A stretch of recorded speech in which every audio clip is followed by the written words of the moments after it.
In the sweltering summer of 1942, as the world grappled with the throes of World War II, a different kind of battle was brewing on the home front in Los Angeles. It was a battle against prejudice, injustice, and the deeply ingrained biases that permeated society. At the heart of this struggle lay a tragic event, the murder of José Diaz, a young Mexican-American man, whose death would ignite a firestorm of controversy leading to one of the most infamous trials in American history and ultimately the explosive Zoot Suit Riots. The morning of August 2, 1942, brought with it a grim discovery. The lifeless body of José Diaz was found near the Sleepy Lagoon Reservoir, a popular swimming hole and gathering spot for young Mexican Americans. Diaz had been at a party the previous night, and the circumstances surrounding his death were immediately suspicious. While the exact cause of death remained debated, some suggesting a car accident, others a beating, the Los Angeles Police Department, fueled by prevailing racial prejudices, quickly jumped to conclusions. Without a thorough investigation, they rounded up over 600 young Mexican-American men, many of them wearing the distinctive zoot suits that had become a symbol of their cultural identity. What followed was a travesty of justice. 22 young men, members of the 38th Street Gang, were indicted on charges ranging from assault to murder. The trial, which began in October 1942, was a spectacle of racial bias.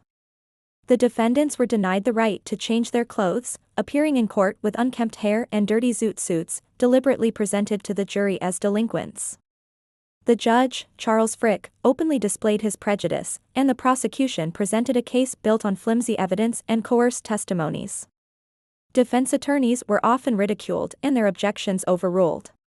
The press, meanwhile, sensationalized the proceedings, painting a picture of rampant Mexican-American criminality. The trial was a stark illustration of the systemic discrimination faced by Mexican Americans in Los Angeles.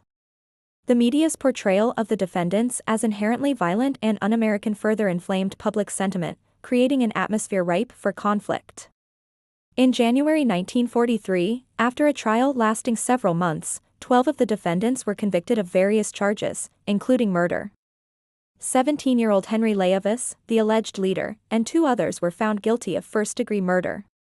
The convictions were met with outrage from civil rights groups and the Mexican-American community.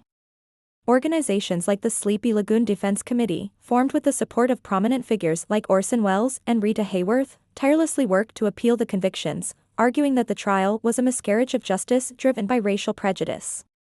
The simmering tensions ignited by the Sleepy Lagoon case and the pervasive anti-Mexican American sentiment finally boiled over in June 1943. For several days, American servicemen, many of whom were stationed in Los Angeles, attacked young Mexican Americans wearing zoot suits. These attacks, often unprovoked and brutal, became known as the Zoot Suit Riots. Sailors and Marines dragged zoot suiters from theaters, buses, and streets, stripping them of their clothing and beating them. The police, instead of intervening to protect the victims, often arrested the zoot suiters themselves, further exacerbating the injustice.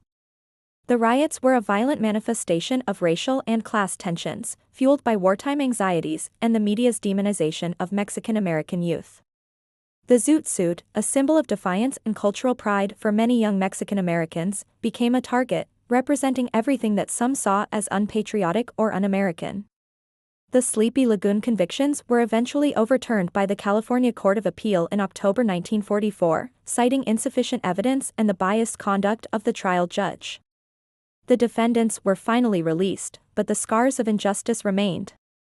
The Sleepy Lagoon case and the Zoot Suit Riots served as a stark wake-up call, exposing the deep-seated racial prejudices within American society and the urgent need for civil rights reform. The events of 1942 and 1943 became a pivotal moment in the Mexican-American civil rights movement. They highlighted the power of collective action and the importance of fighting for justice in the face of adversity. The legacy of José Diaz and the Sleepy Lagoon defendants continues to resonate, reminding us of the ongoing struggle for equality and the enduring fight against prejudice in all its forms.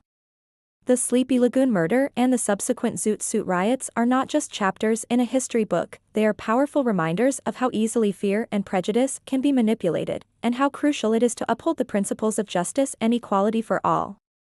The story of José Diaz and the young men wrongly accused serves as a testament to the resilience of a community and a timeless lesson in the pursuit of civil rights. Thank you for watching.